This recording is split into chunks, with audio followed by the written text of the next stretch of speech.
We don't need any more motivation. We need habit formation. Small mental shifts combined with micro behavioral changes to help us change our lives and those around us. All right, thank you for joining in on the fourth episode of 25 Steps. I'm here with Monique Franklin, a good friend of mine, and we go way back. We've done business together.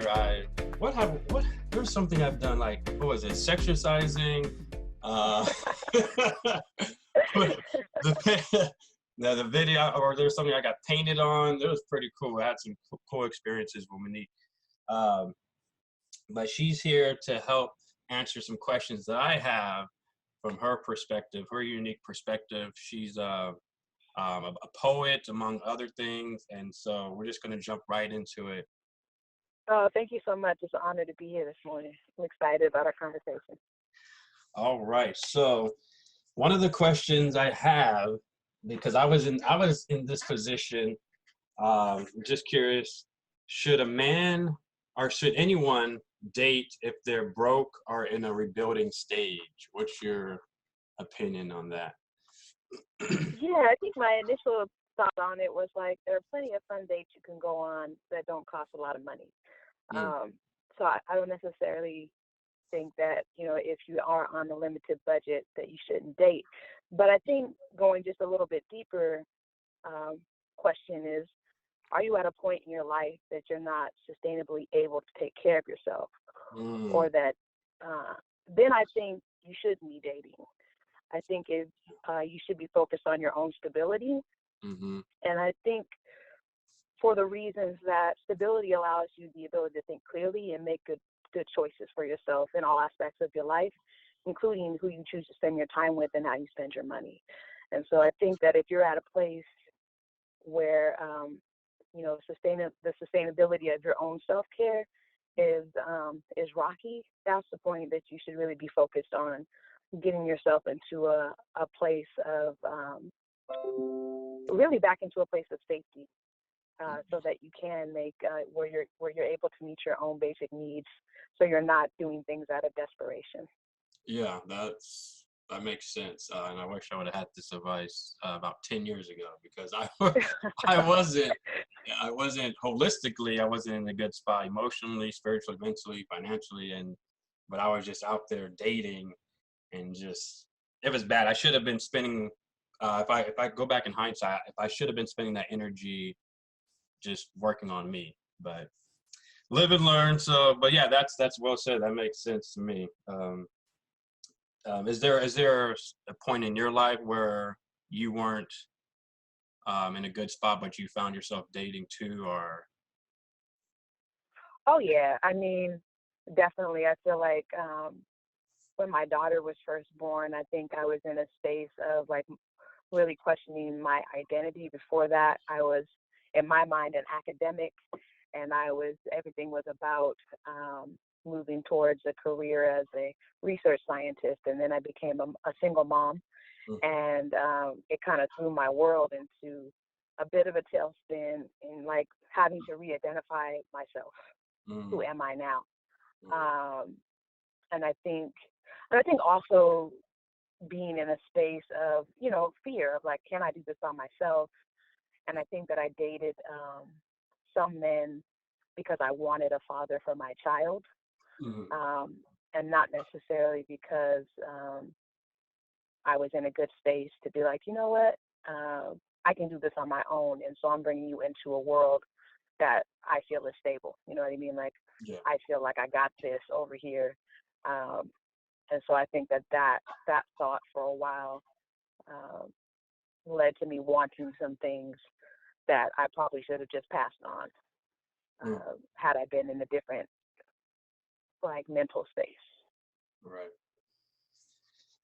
Yeah, that's, man, it feels like anyone that has survived up until the age of 30 plus, like, we all kind of have the story of like, we shouldn't have been in relationships, but we just dated it longer than we should have. Definitely. I mean, it's a part of learning how to date too. You know what I mean? It's not like I don't think people need to be like, I'm an epic failure because I failed at this. You know what I mean? Failing is a part of learning. It's an important part of learning. and really the only failure is to not learn from your mistakes. So Mm. um, I think that, I'm you gonna put know, that on a t-shirt. if you're going through that now, listening audience, don't kick yourself. Just make a different choice. Yes, yes. I'm gonna say that last part again about failing. The only failure is. This is not my idea, but the only failure, the only failure in life is not learning from your mistakes. This is old wisdom. uh, Um, so if you go through something and you continue to do the same thing over and over again, that you can consider a failure and a choice. yeah. But if you're having experiences that are hard and you learn from those and you're able to grow from that, then that's not a failure. That's a part of life, and it's a learning tool. Got it. Okay, the next question is, should another person chase after someone they're interested? If no, what would the chase, no, if yes, what's a healthy chase look like? If no, what should he or she chase instead? Mm. Yeah, I think chasing after a romantic interest is never a good idea. Mm, I think you should be clear about your intentions. Absolutely. Should you be attentive with that person? Definitely. Should you be available for reciprocity, so that person can be present and show you how they feel? mhm, Of course, but I don't think you ever should chase someone. mm, I think a lot of times if you're chasing, you're setting yourself up to be disappointed, to be resentful in mhm, the future, because you have done a lot of things that the person has pretty much showed you that they were not interested in. And so I think we have to be willing to be open and honest and to know what we want. mm, Sometimes, I mean, like recently I was in exploring a relationship with somebody and they just were not affectionate enough for my standards. mm, Right. And that doesn't mean that I was angry at that person or that person's style is wrong. It's just that it wasn't a good match for me. yeah. And instead of being in a relationship, for an extended amount of time, it was really easy for me to see, oh, because I know myself, that doesn't work for me, and I can see that it's not going to work. Um, and Wow. so we parted ways without any animosity Hmm. because it was really clear and upfront. Yeah, I'm glad you said that because for a while, I guess like love languages kind of helped me explore that a little bit more. And so, like for me, I'm also very affectionate, and I guess physical touch is my main love language. And Mm. so, when I've dated people who didn't have that as their main love language, it was also easy for me to be like, well, this is not going to work. For example, one girl was like, she doesn't like public display of affection. She doesn't really touch that much. And I was just like, that's not going to work. So, yeah, I'm Right. very touching, very like hold hands and kiss and all that lovey dovey. So that's all me. So, Yeah, that's important. And like I said, I think when we're honest about that up front, we don't put ourselves in situations where um, we get resentful about what we didn't get, mm, you know, 3 months in when we knew we weren't going to get that on day two, you hmm, know. yeah. All right. The next question is just for you personally. I'm just curious. How can a man increase his confidence towards you, and also like what makes a man attractive to you? Definitely. You know what? I realized I didn't answer the second part of your question. Is it okay if we answer that? Yeah. What should you chase if we're not chasing relationships? I think you should That's chase great. your best self. Mm, I think chasing after your best self is always a good investment. Whether that's we all have different areas of life, whether it's your health, whether it's your interest, whether it's your financial stability, whether it's your community involvement. I think chasing after those things that you're here to do on the planet mm, is an amazing and worthy chase. And I think also as a side effect, I think people will see that about you, and wow. you'll develop really meaningful relationships, whether they're romantic or not. through that pursuit. That's powerful. Yeah, thank you for saying that, 'cause I totally didn't pay attention to the last part of the question. Um, That's all right. but yeah, so the next question is just how can a man increase his Pop confidence? in. Yeah, and I think that this is related to that last part. I think how can a man increase his confidence towards women is really a man who can increase his own self-confidence, a Mm-hmm. man who increases his knowledge of self. He knows what he truly wants out of life and in a partner.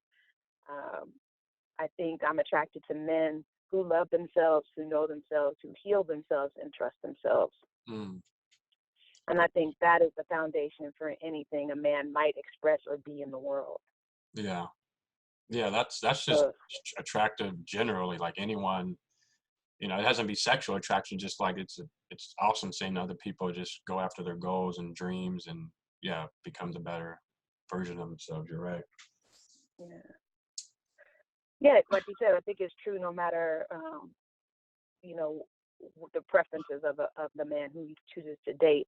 But beyond that, for me personally, I think a man who still has his dreams intact and has the drive to achieve them, someone who values family, birth, and chosen family and community, Mm. a mastery of language or languages. I don't know. There's something about a man that can say exactly what he means to say that that the poet in me adores. Right. I think a music connoisseur can definitely make me fall in love. Now, whether or not I stay in love, that's a whole other question, but can definitely catch me that way. Got it. I'm about to start learning the flute or something. I need to. No, okay. So we're gonna jump. This next question is because I typically don't have a middle ground. I have to go from like A to B, 0 to 100. So the next question is, what are your thoughts on sex furniture? But before you answer that, I guess it's I think you should give a little background of where you're coming from. The things you're into, and also what you have coming up this upcoming Friday. Definitely. So, again, I was introduced as Monique Franklin, but I'm also a poet, and my stage name is Verbal Oasis. I've been a co-producer of an erotic show called Aphrodisiac Erotic Poetry Show for the past 9 years, in which we feature artists of color, poets, burlesque dancers, um, painters, and models, as well as things as erotic furniture made by people of color. And so yes, we definitely featured a couple of times on our Aphrodisiac show, Yeah. swings or beds that are made specifically for enhancing the pleasure of sex, Hmm. and different opportunities um, to do something exciting with your partner. We have a show coming up next Friday. Um, I believe it is November 15th at the Ruma Notes. It is our game show, so it's called Foreplay Erotic Game Show. It is a lot of fun. You can come with your partner, or you can come with your friends. You can come by yourself. It's a community space, so just come to have a good time, and it'll be good for you. But now that I'm done advertising, back to the question. What do I think about sex furniture? I think Yeah. it sounds like fun. Yeah. Um, I think sex furniture provides excitement. It definitely, I think, provides some different opportunities, Mhm. different positions, different angles, which might garner some really profound results Mm. um, in terms of the sexual experience. Yeah. Um, I'm a little bit of a scientist, so with the right person, I would try most things at least once. So, Yeah. I think that I think sex furniture is something fun to try. I also think sex outside is something fun to try. So, I think life is short, Mhm. and I enjoy excitement as a part of sex, Yeah. and so yeah, I think sex furniture is a fun way indoors for you to add some spice to to what it is that you're already doing.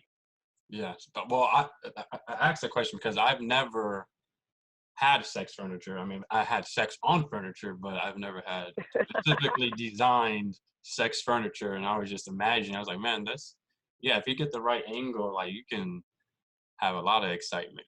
A lot of excitement. Yeah, you know what I mean? I think, you know, sex furniture can be an investment. Mhm. So, you know, at least some of the things that we featured on our show, I know ranged from anywhere from 300 to up into thousands for a whole bed, which featured like a stripper pole. You know what I mean? So it wasn't. It was definitely an investment in your lifestyle. Yeah. Um, but you know, like you said, sometimes you can make your own sex furniture out of what you have at home. So you know, you might Mm. stack some pillows and get a different angle. Um, you know, there are things that you can try if you are creative. I'm looking around my room now. I'm like, what can I I'm piece saying, look together? around your room. I'll have the link to. I'll get with you and get the link to.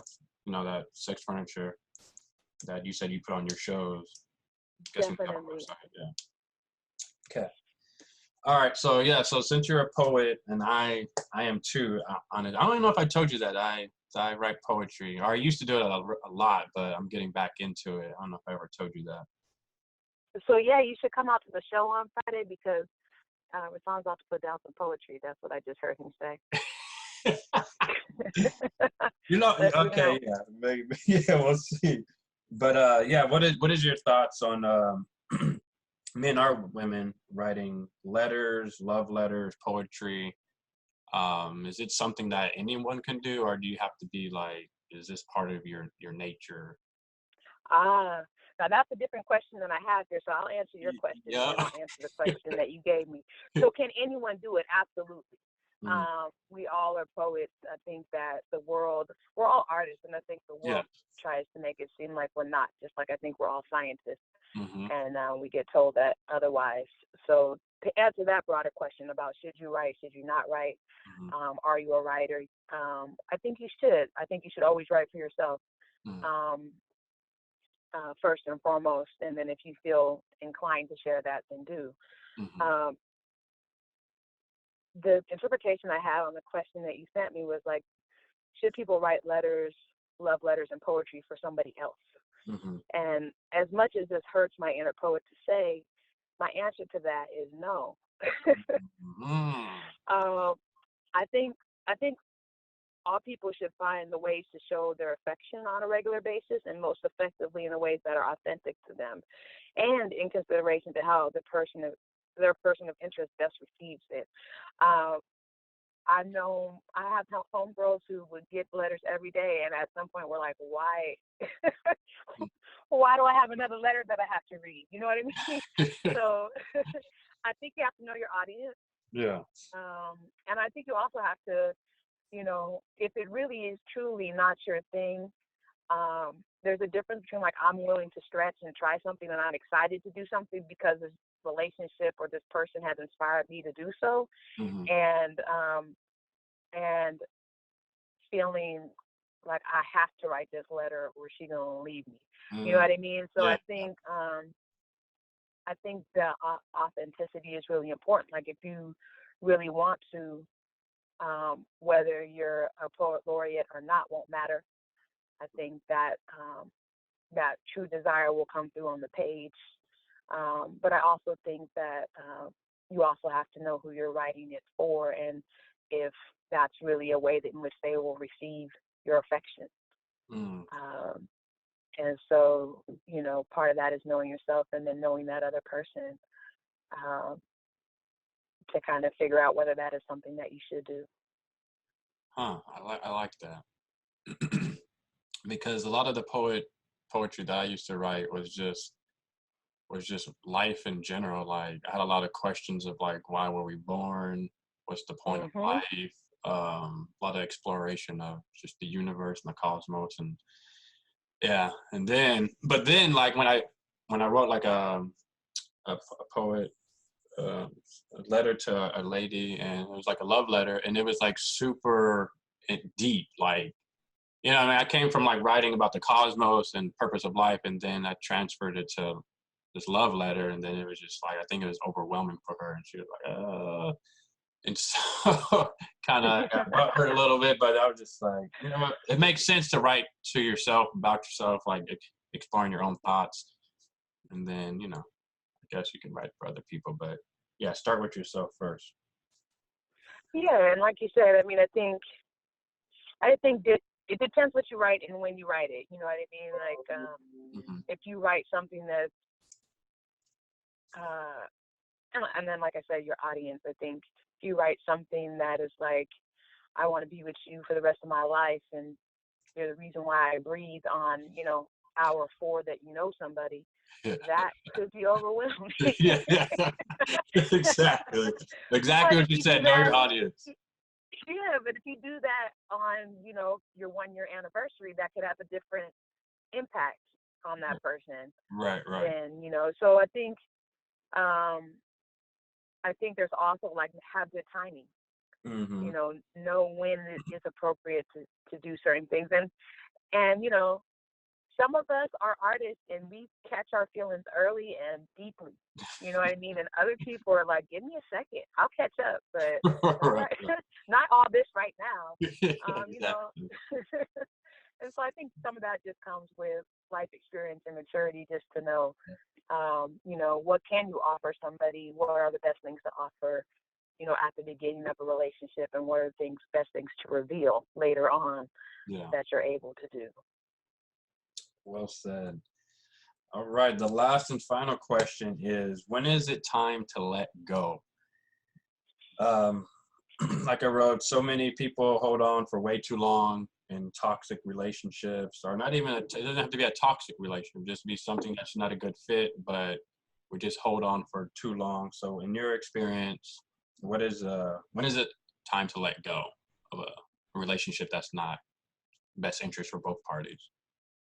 Yeah, I think, when your relationship is not bringing you joy, let it go. And Mm, I don't mean this to say that your relationship is going to be some type of utopia where there's no disagreements. Like, I'm not going that far with it. But, mm, there's a difference between healthy growing pains in a relationship and a lack of love, a lack of respect, a lack of opportunities to continue to grow, and a lack of shared vision or direction in your relationship. And I think if you're experiencing any of those things, I think definitely it's time to let that go. And and sometimes it's time to let it go before you even jump into it. You know what I mean? Like, I think when we're in a good space and we're really able to be honest about what we want, we're much better at our screening process, mm, right? And I think and we're also a lot better at listening to our gut. And oftentimes you'll meet people and you'll be like, this reminds me of a certain person I've already dated. And right. then you'll go through that relationship and you'll be like, the same things came up. Mhm. Yeah, for The sure. same issues came up. You know what I mean? And so I would say listen to that inner voice at the beginning, Hmm. so that you can, avoid having to learn the same lesson twice. Yeah. I was honestly gonna start writing a book based off your intuition, red flags, gut checks, inner voice, all of that. Because in my experience, like if I was all the relationships I've been in, if I would have listened to that voice in the beginning, actually there's a couple of them were like, okay, 6 months in, it's time to leave. Now is the time to leave this relationship. But I just ignored it, and then it crashed and burned. But then a few years ago, I actually did listen to that voice for the first time, and so Hmm. it actually gave me a date. It was like May 26th. This is the time you're done. You got to get out, and I did. And then um, everything worked out. But like I was like, man, if we just listen to that voice a little bit more, I wonder how our relationships would turn out. I think, one, I'm excited to see that book. I hope you follow through on that. And two, I think listening to your voice leaves both people with much more dignity and the opportunity for true friendship after a Mhm. relationship. And I think sometimes people come into your life for different reasons, and that's one of the things that I'm really practicing right now. Sometimes when you meet people, I think for myself, creative energy can feel like sexual energy or attraction to Mhm. me. And so sometimes there are people that I slept with, I was like, we should have just made a poem. Like, we shouldn't even done Right. right? Like, Yeah. We should have like we I should have didn't worked even, out together or just something. Yeah. yeah, Got you. we should have, pursued some other avenue, and that's why you came into my life. And so Mhm. I think when we are in a in our authentic space and really centered, it's much easier to really tell what that energy is for, because Mm-hmm. you're attracted to somebody, but it might be attracted because they're a good workout partner, or they have some financial tips that you guys can work back and forth on, and it doesn't always have to be a intimate relationship. It could be like that's your new best friend, right? And we should just kept it in the friendship lane.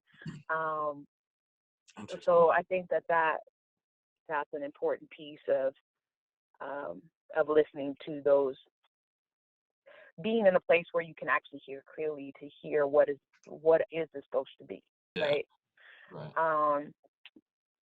And so, I think I don't think our education in schools or our work in the workplace really honors our intuition or the development of our intuition. Mm. Um, and so I think it is an important thing for us in our personal lives to focus on just trusting yourself when you know what to do, and to not ignore it. Because sometimes in the moment it seems like, but I really want this thing. Yeah. And so I'm not going to listen to my intuition. And Right. then when you get down to it, you don't get that thing, and you went through hell. Right. And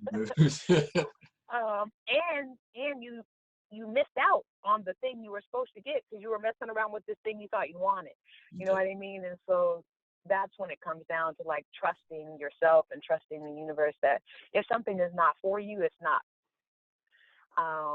And the sooner that you can refocus your energy on something that benefits you better, it is. And that doesn't mean like, breakups aren't painful, or the other person is in the same place you are when it comes to like, oh, it's time for us to not be together.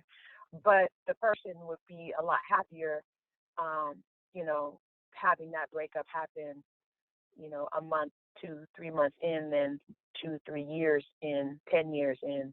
You know what I mean? So Yeah. I think that, making those choices helps us also to like retain the humanity in a relationship, because sometimes you can be in relationships and because you're in them too long, you start to slide on your humanity and do and say things that really aren't you, and aren't kind. And so it's much better to be honest and move on than to sit there and then get bitter and angry and do things that both of you regret. Yeah. I agree. I lied. That's not the last question. The last question is, because this is the book I'm actually working on. It's called The Top 3 Regrets of the Successful. And that means successful in their space, whether it's music, whether it's writing, whether it's movies, actor, whatever. And so my question to you is, what is your biggest regret in the relationship field? I mean, you kind of touched on it in the beginning, but the book is called The Top 3 Regrets, but we're just gonna just do one because Choose the top one. yeah, just in relationships. In relationships, I think what I mentioned earlier was coming from a place of stepping into relationships out of a need for a father for my child, as opposed to stepping into relationships really in a more authentic way. Yeah. Like, this is who I am, and yes, if it works out, that would be a role you'd be stepping into, but not in a space where I was feeling a sense of urgency. Yeah. Perfect. And if you don't mind, can I use that quip in the book? Oh, sure. Okay, sweet. I'm hoping to have it done by June 2020, but we'll see. Hey, birthday month. That sounds like a good month to get done. Wait, when's your birthday? June 16th. Wow, mine's June 13th. Okay, now it's all making sense here. It all comes together. Well, thank you very much for being on the show. This is the 4th episode, so I'm still learning how to do this, but I think this is going to help the audience, and it's actually helped me. So thank you very much, and I'll see you this Friday. Sounds great. Thank you so much for having me. All right, talk to you later.